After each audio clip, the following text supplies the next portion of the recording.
xibaar yu wér te wóor ca tàng ba abonnez-vous pour ngeen di mën di jot suñuy vidéo.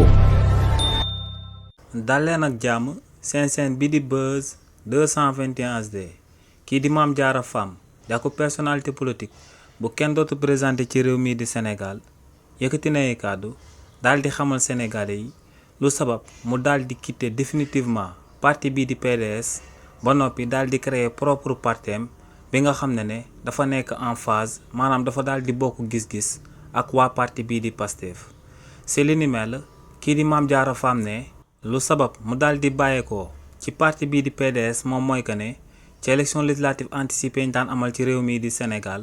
ñooñee dañoo nangoon a daal di lëkkaloo ak parti bii di APR amal akub intercoalition ngir daal di jàmmaarloog parti bii di Pastef nee nag ginnaaw ba mu xoolee yàqu-yàqu yi nga xam ne moom la waa parti bii di APR amal ci réewu Sénégal waaye tamit daal di koy amal sax ci parti boobee di PDS ndax ne waa APR ñoom ñoo tere woon Karim Wade daal di bolege candidature am ba mu woon a bokk ci élection présidentielle yi ba noppi waa PDS bëgg a daal di ànd ak ñoom ne li ni mel moom mënu ko woon a nangu ne loolee nag moom moo sababoon mu daal di fippu daal di bàyyeekoo ci parti boobee di PDS di parti bi nga xam ne moom moo ko dugal ci politique moom mooy parti de cœuram ba noppi daal di propulser benn mouvement bi nga xam ne sampoon na ko ci réewu Sénégal depuis 2017 ngir daal di jàppale parti bii di PDS ne mouvement politique boobee moo ko dippee woon Alternative Future ne Alternative Future boobee la daal di transformer en parti politique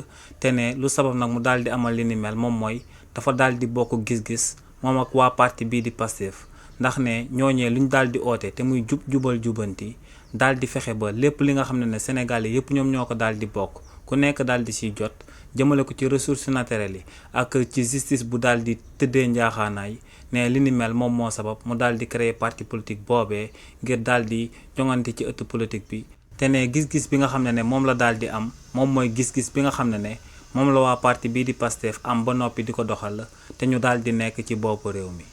xibaar yu wér te wóor ca tàng ba abonnez-vous pour ngeen di mën di jot suñuy vidéo.